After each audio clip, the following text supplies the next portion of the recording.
Bom, então, pessoal, vamos para a nossa segunda aula, né? Da minha parte, do Pietro, dentro da nossa disciplina de Ecologia de Comunidades. E essa aula, a gente vai falar de redes ecológicas, né? E também um pouco de interações multitróficas.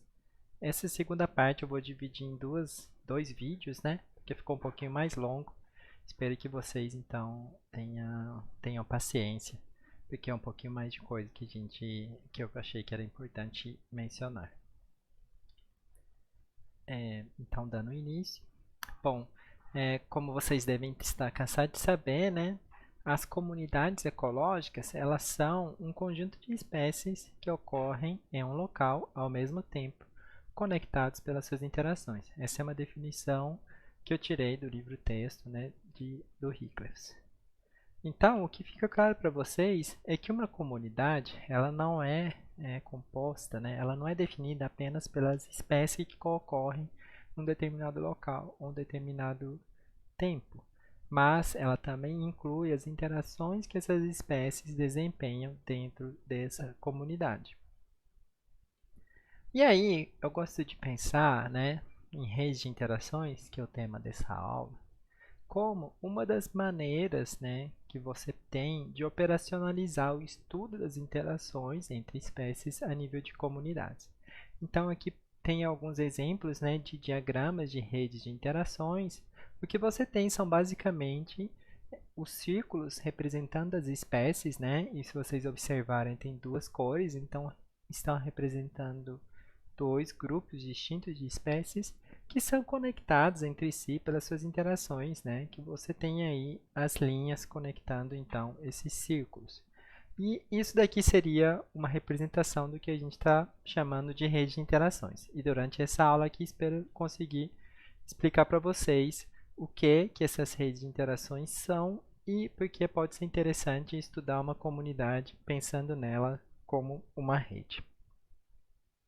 Não espero que vocês fiquem assustados, né, com essa palavra rede de interações, mas isso não é nada demais, não é nenhuma novidade para vocês, né, porque esse tipo de raciocínio, ele acontece desde livros texto, né, básicos que a gente utiliza dentro da ecologia, porque uma rede nada mais é do que, por exemplo, uma teia alimentar, né, ou food webs em inglês, em que você tem as espécies, então, conectado, por exemplo, nesse caso aqui, pelas suas relações tróficas.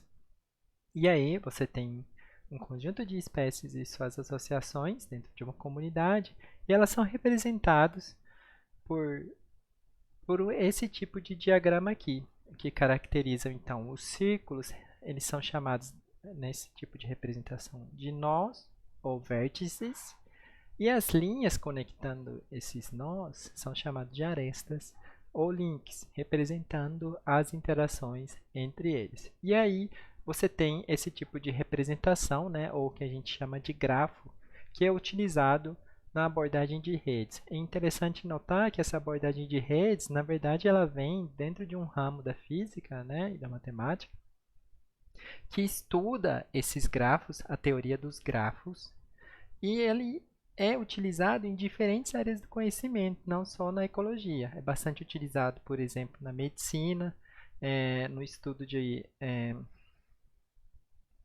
algumas na combinação de moléculas, né, que formam as diferentes proteínas.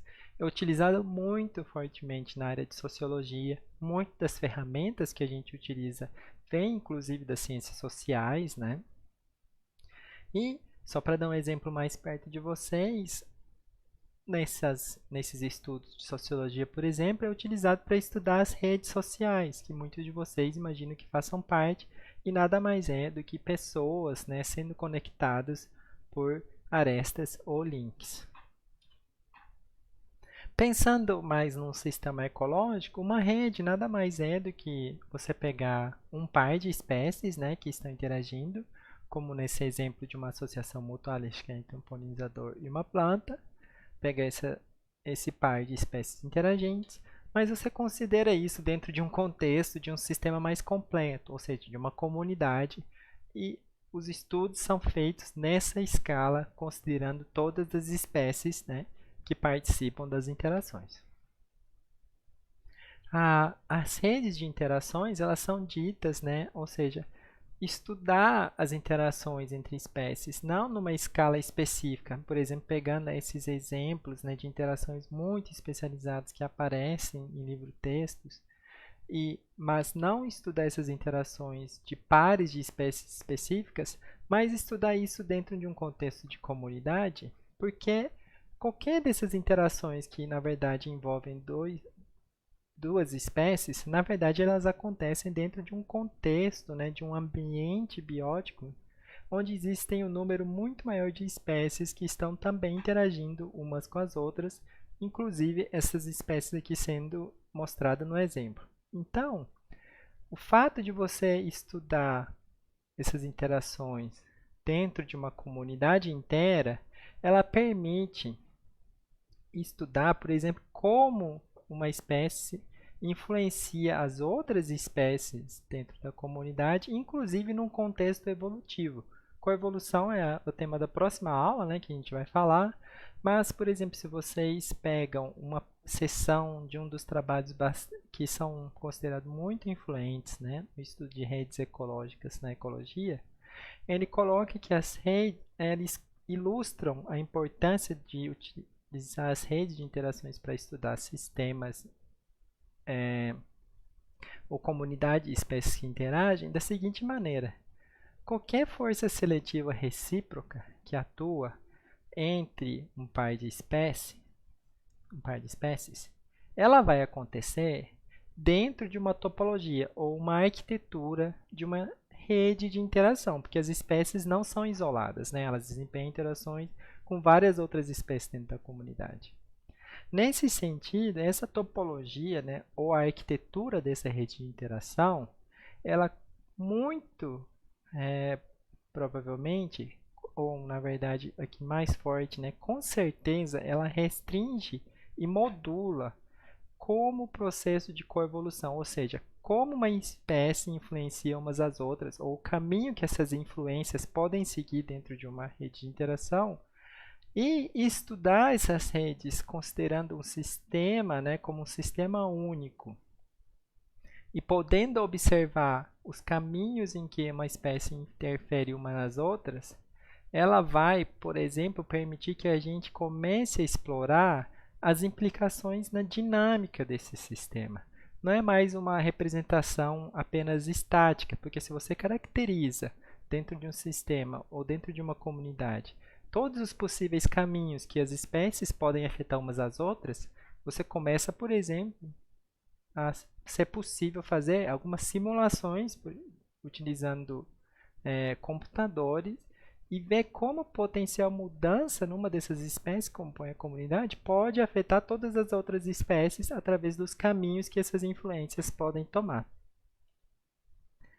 Então, nessa aula aqui, a gente vai falar principalmente de padrões estruturais e processos estruturadores das redes de interações. E fica aqui o convite, né? Eu tenho oferecido uma disciplina optativa sobre rede de interações na pós. E esse aqui, para quem já fez essa disciplina, eu até peço desculpas porque essa é apenas uma aula introdutória, né? Então, muitas das coisas vocês já viram. Mas quem se interessar por esse assunto, a gente oferece um curso mesmo, na qual são explorados diferentes aspectos e vai além do que está sendo apresentado nessa aula aqui apenas nesse momento. Então, a gente vai começar essa aula primeiro falando dos padrões estruturais encontrados nas redes de interações. E o que seria isso? Bom, primeiro, quando a gente fala de padrões estruturais, ou seja, algumas propriedades que caracterizam as redes de interações, a gente está sempre buscando por propriedades invariantes, no sentido de que sejam propriedades que podem ser comparadas entre diferentes sistemas, ou diferentes sistemas que são caracterizados como redes de interações. Como é que funciona isso? Você pega um conjunto, por exemplo, de interações que ocorrem aqui no Cerrado e compara com um conjunto de interações que acontece na Mata Atlântica. Como você está caracterizando esses dois sistemas muito diferentes dentro de uma mesma abordagem, que seriam essas redes, né, você consegue começar a fazer comparações para comparações representando esses sistemas distintos com uma mesma linguagem, por assim dizer. E espero que isso fique mais claro com o avançar dessa aula aqui. Uma das propriedades que tem sido mais comumente encontrado nessas redes de interações entre as espécies é o fato de que as redes elas são sempre heterogêneas. O que isso quer dizer? Se você pegar um conjunto de espécies que interagem dentro da comunidade, você sempre tem que um número pequeno de espécies dentro dessas redes, elas têm muitas interações. Enquanto que a maioria das espécies, elas têm poucas interações com outras espécies dentro das redes. E está sendo ilustrado aqui de diferentes maneiras nesses gráficos. Aqui, primeiro, temos um gráfico aqui representando um grupo de espécies e outro grupo de espécies conectados pelas suas interações. Vejam que essas espécies aqui mais embaixo, elas têm poucas interações, né? Mas essas espécies que têm poucas interações são a maioria, enquanto que aqui em cima você tem algumas pouquinhas espécies que têm muitas interações com o outro lado. Representando isso de uma outra maneira, num histograma como aqui, em que você está plotando o número de interações que cada espécie tem e a frequência dessa distribuição dessas interações, você vai ver que a maioria das espécies, né, tem um pouquíssimo número de interações, enquanto que algumas outras pouquinhas espécies aqui têm número grande de interações com outras espécies dentro da rede. Isso também significa que, enquanto algumas espécies elas têm uma forte dependência, né, na outra espécie, essa mesma espécie muitas vezes tem uma dependência muito pequena nessa primeira espécie que a gente estava considerando. Como é que isso funciona? Voltando aqui para esse primeiro gráfico. Você tem aqui essa espécie A, que tem muitas interações, né, com várias outras aqui do outro lado. Pegando aqui do outro lado, você vê então que, enquanto a espécie A ela tem muitos parceiros, a espécie 15, que também interage com A, ela tem apenas a interação com essa espécie A aqui. Ou seja, enquanto a espécie A depende muito pouco da espécie 15, porque se esse 15 desaparecer, ele ainda tem vários outros parceiros para interagir, a espécie 15 aqui, ela tem uma dependência enorme na espécie A, porque se a espécie A desaparecer, a espécie 15 aqui fica sem nenhum parceiro para suas interações. Então, isso caracteriza essa primeira parte de uma assimetria das interações entre esses pares de espécies aqui. Vejam que um depende muito de A, representado aqui pela espessura da seta, enquanto que A depende muito pouco de 1. Além disso, uma das coisas que você vai observar, muitas vezes acontecendo, é de que a dependência que uma determinada espécie tem também varia entre os seus parceiros. Então, muitas vezes, uma espécie ela depende muito de uma outra, mas de uma outra possível parceira para interagir, ela tem uma dependência consideravelmente menor. Isso é o que caracteriza, então, uma assimetria nas interações, né? E é uma das propriedades que caracteriza esse fato de que as redes são muito heterogêneas na distribuição das interações. E aí, uma coisa que vale a pena explicar é de que as redes de interações entre as espécies podem ser estudadas de diferentes maneiras. Existem diferentes tipos de redes que têm suas regras, né, de como elas são montadas e representadas. Isso daqui é uma cadeia trófica, né? Uma cadeia trófica representando uma comunidade e as relações tróficas entre as espécies numa lagoa, numa área temperada. Eu acho que, se não me engano, na América do Norte. Então, você tem aqui, no primeiro nível, né, as espécies que são produtores primários, os consumidores, depois tem os predadores e aqui em cima os predadores de topos. Esse tipo de rede aqui ele é chamado de uma rede unimodal. Isso vai ficar mais claro. Ou unipartida, na qual as interações, apesar de você ter diferentes níveis tróficos, né, elas acontecem entre diferentes grupos ao mesmo tempo. Ao passo que você também tem, e é uma área que tem sido bastante utilizada, especialmente para interações como mutualismo, interações de parasitismo, né, e outros tipos, associações antagônicas, que é um tipo de rede chamado de bipartida. Uma rede bipartida é uma rede como essa, que já apareceu aqui na aula, em que você tem dois grupos de organismos interagindo, e essa interação ela só é representada considerando as interações que acontecem entre grupos e não possíveis interações que poderiam acontecer entre diferentes grupos, tá? Então, uma rede bipartida ela é caracterizada pela essa divisão em dois grupos, por isso ela é chamada de bipartida, em contraste com uma rede unipartida, que muitas vezes é utilizada para representar, né, essas teias tróficas. E a gente vai olhar aqui nessa aula, mais especificamente, exemplos de redes bipartidas.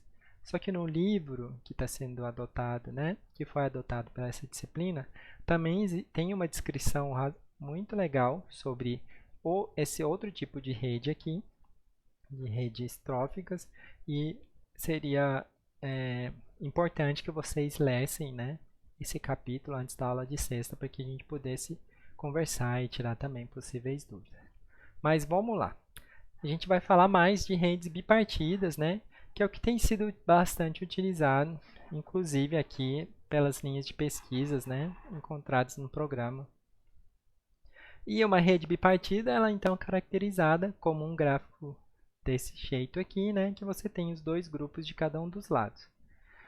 Aqui um exemplo que a gente pode ilustrar esse tipo de rede é de um lado você tem então as plantas, do outro lado você tem os polinizadores, e a gente está aqui então representando apenas as interações que caracterizam uma associação mutualística entre plantas e polinizadores, e você está, então, levando em conta apenas as interações ligando a esses grupos. Por exemplo, possíveis competições, né, as interações de competição entre diferentes grupos de polinizadores não está sendo representada aqui, porque uma rede bipartida, ela necessariamente é caracterizada pelo fato de você ter dois grupos e estar trabalhando apenas com as interações entre esses dois grupos. Uma coisa que a gente já tinha falado, né, sobre as redes terem distribuição heterogênea das interações, isso significa que muitas vezes você tem dentro de uma rede uma distribuição desigual das interações. Como a gente viu lá, você tem um núcleo de espécies generalistas, né, que tem muitas interações entre si, mas também com as espécies que ficam aqui mais para baixo, nessa representação, que seriam as espécies que têm poucas interações, ou seja, espécies especializadas, né? Então, o núcleo ele interage entre si, mas também com os especialistas, caracterizando, então, nesse sentido, uma distribuição desigual das interações numa rede bipartida. E isso é um tipo de padrão estrutural muito comum de ser observado em redes de interações, e caracteriza o que a gente chama, então, né, daquelas propriedades invariantes. Você pode pegar esse grafo, né, como está sendo representado aqui, e transformar isso numa matriz, como está aqui. Você, então, por exemplo, tem de um lado as plantas e os animais que interagem com essas plantas. As células preenchidas indicam a presença de uma interação, e as células vazias indicam que uma determinada interação não acontece. Por exemplo, entre o animal 10 e a planta 10, eles não interagem, enquanto que o animal 10 ele interage com a planta 1 aqui. E isso representa a mesma coisa, tá?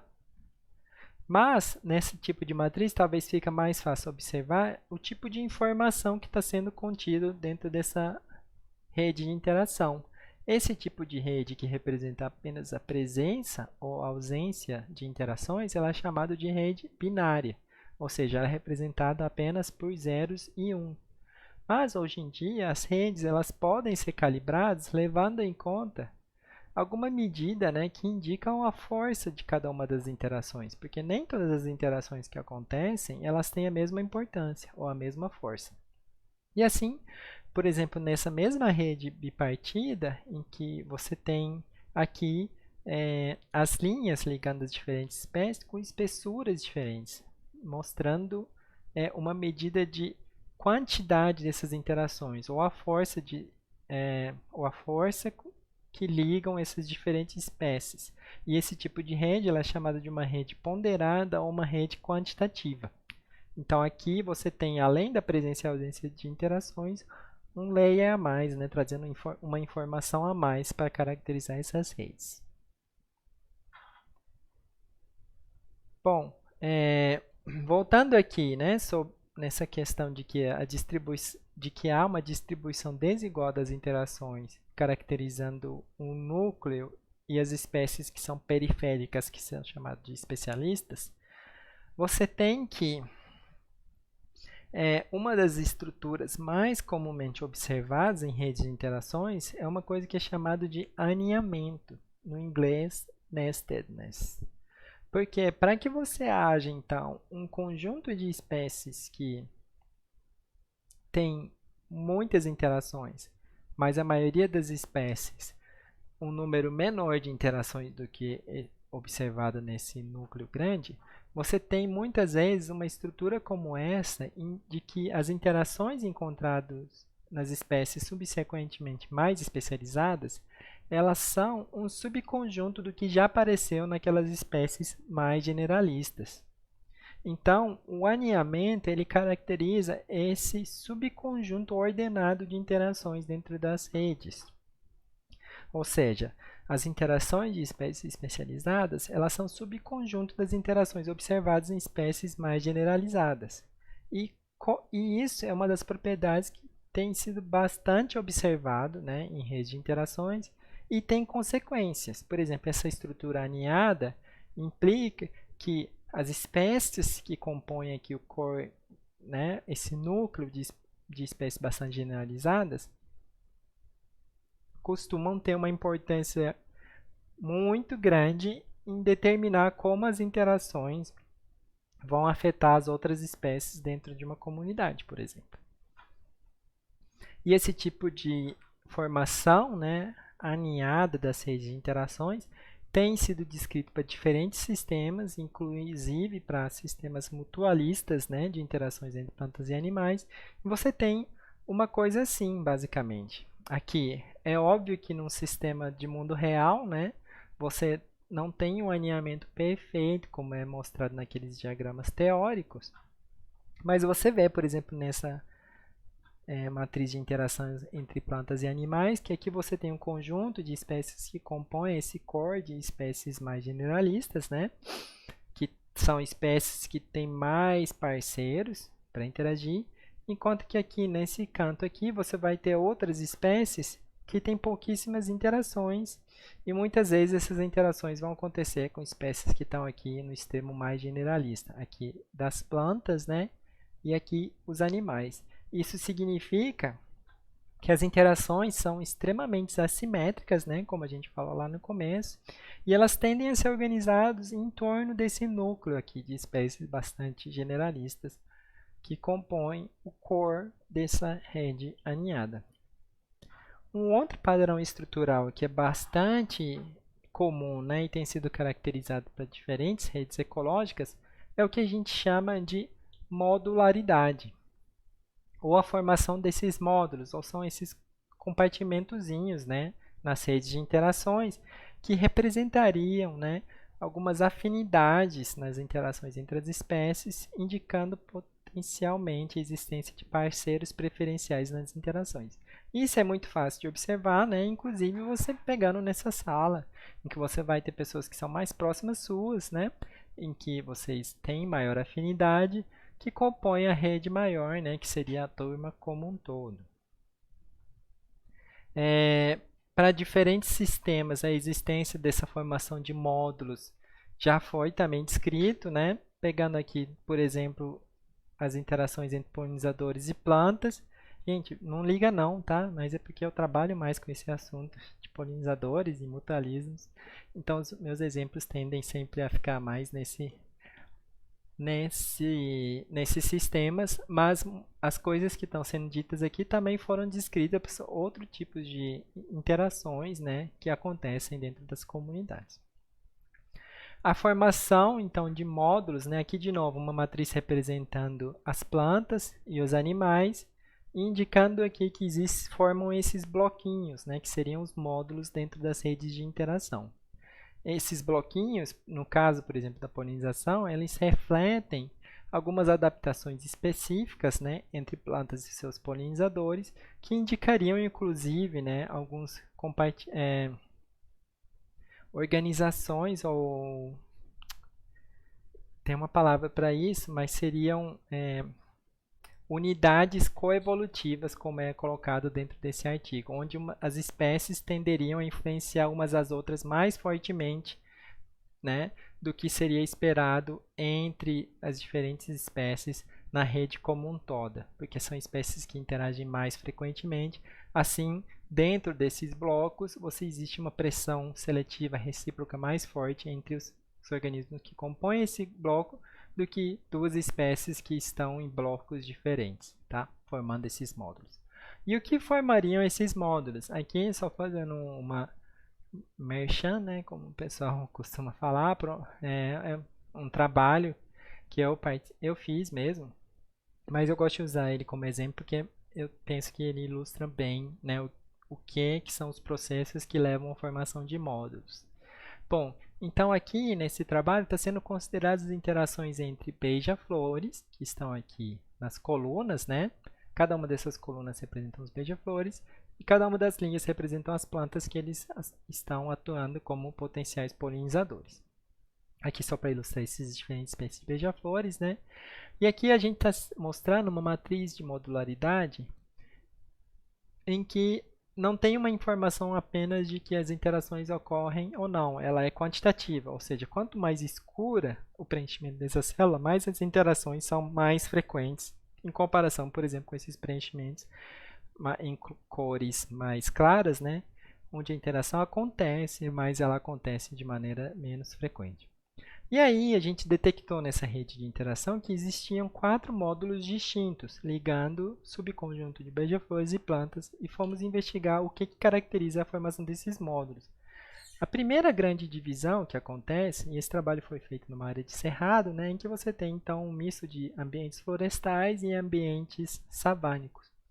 A primeira grande divisão acontece separando os dois módulos que acontecem em áreas mais savânicas, né, conjunto desses beija-flores aqui, de um conjunto de duas espécies de beija-flores que são mais comuns em áreas florestais. Então, essa preferência por habitat já divide esses módulos em dois grupos. Além disso, também a separação desse beija-flor aqui, desse primeiro módulo aqui, com essas 4 espécies de plantas, ela acontece por uma diferença na morfologia desses beija-flores em relação aos outros beija-flores na comunidade. Essa espécie aqui, que está aqui em vermelho, essa daqui, né? Ela tem um bico mais longo e ela está associada com flores também que têm corolas mais alongadas do que todo o outro restante, né, das plantas que são visitadas pelo beija-flores. Aqui também mostrando a medida do bico, né, desse beija-flor em vermelho em relação aqui aos beija-flores em verde. Então, você vê que nesse caso aqui, a morfologia também está separando pelo menos esse módulo em relação aos outros dois. Então, diferentes